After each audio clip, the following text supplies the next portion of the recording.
Yan. Yun. Tanggal na. Yung mo, napakalaki niyan mga kasamang hunters. Imagine mo, pag yan ay tumama sa ulo nyo. Simple lang, di ba? Halos nakadikit lang. Tingnan nyo. Dikit-dikit lang talaga mga kasamang hunters. So, once na may bumigay na isa, talagang malilibing kayo ng buhay. Yan, stone trap. Ang laki. Kunting boom. Ayun. Kaya ingatan nyo talaga yan. Lahat ng trap na nilagay ng hapon, madami yan. May chemical explosive trap pa. Yung once na nasundot mo, puputok yung lason. Ito naman sa case natin dito sa halos 34 to 35 feet. 30 hanggang 35 feet to. Puro stone trap. Kaya sa lahat ng mga hunters, shout out sa inyo pong lahat sa patuloy na sumusubaybay sa ating operation mula sa TikTok, sa YouTube, and Facebook. Ayan, thank you so much sa inyong patuloy na pagsuporta at pagsubaybay sa ating operation. Mabuhay po kayong lahat sa mga hunters natin na patuloy na nakikipaglaban sa kailang operation. Ano man ang inyong lokasyon, saan man kayo ngayon, pagpalain kayong lahat at mabuhay kayong mga hunters. Ang isa sa napansin natin habang tayo ay papalapit ng papalapit, I think nasa 34 feet na tayo. Ang napansin namin, puro box na bulok.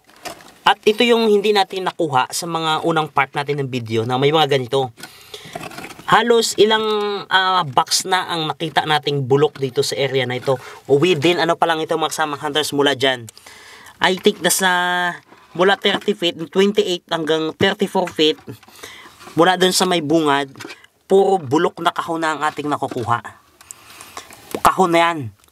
Kung nahukay natin itong mga bandang 1960, sigurado na dito yung kahon. Kaso nga lang, sa katagalan ng panahon, halos 80 years na, bulok na po yung kahon. Kaya, ang natira na lang, bisagra, yan, kitang-kita nyo mga bisagra, yung kantuhan ng kahon, yung lock, ayun na lang ang natira. At yung mga tornilyo, yung mga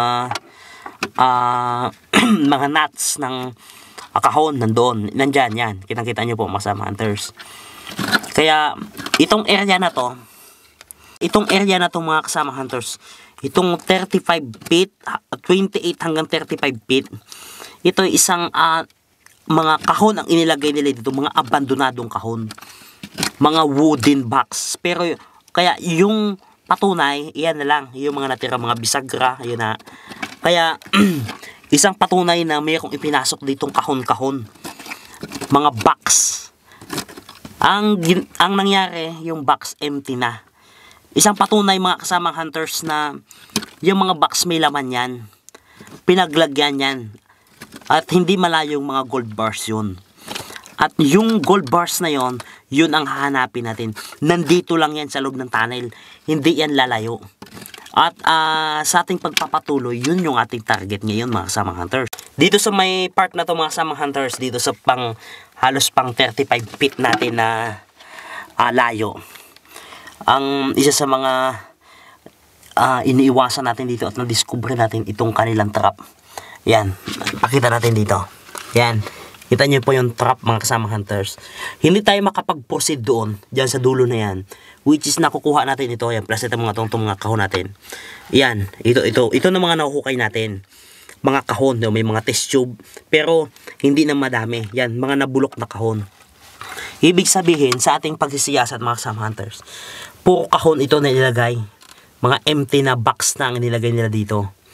Tapos, nung nilagyan nila ng mga empty box, naglagay sila ng mga stone trap sa taas. Yan, mga boulders. Mga ilan ba yan? Sa tingin mo, mga 4, 6?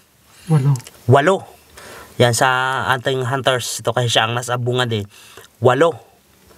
Stone trap, dikit-dikit yan.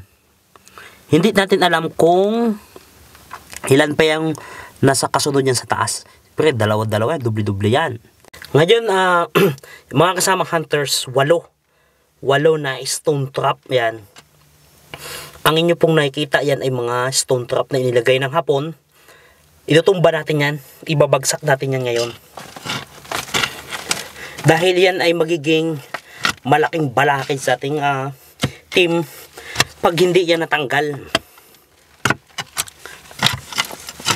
Yan, 8 yan mga kasama hunters. Nilagay ng hapon dyan sa itaas na isang patibong na once na pumasok kayo dun sa loob at may nagalaw kayong kaunti, babagsak ang lahat ng yan.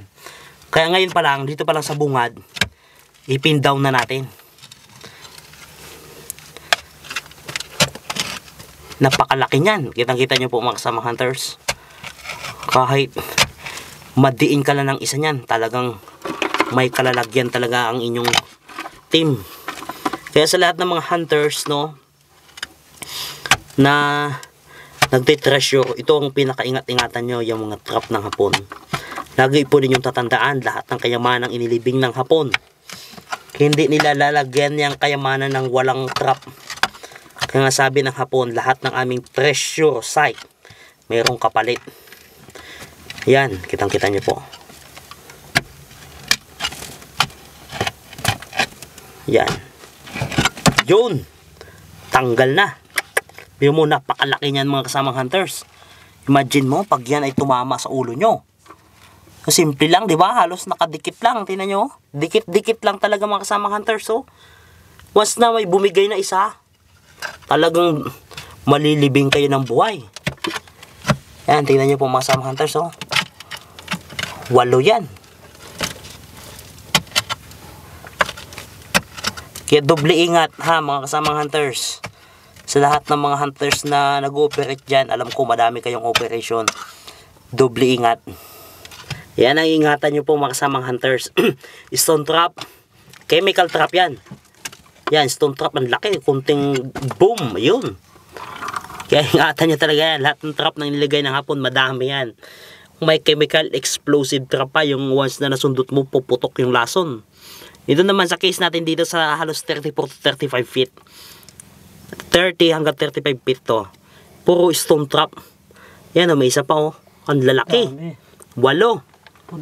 Punong-puno ng mga trap. Ito, kaya sinisipat ng ating hunters na paano ang pagkakasalansan. Yan. Kita nyo talagang sinalansan nila dyan sa itaas oh. Yan ang ingatan nyo po mga kasama hunters, no? Sa pagtitreasure nyo. Ito, 2 na. Ay 8 yan. Ayan. Ayan yung mga stone trap. Ang isa sa mga pinakadelikado natin mga kasama hunters yung area na ito. Sunod-sunod ang mga bato. Nung tinanggal natin yung ito,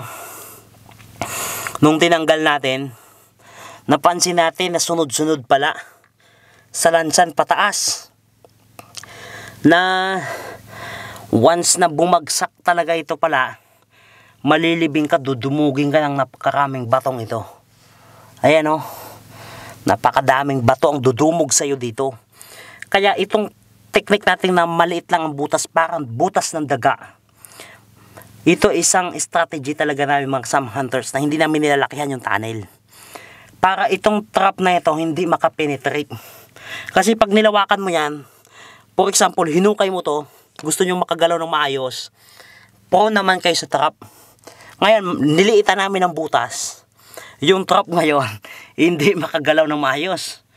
Dahil niliitan naman, hindi siya makakilos. Pag tinanggal mo yan, mapapansin nyo po sa mga hunters, tinanggal na natin yung 2, pero yung mga kasama niya hindi sumunod.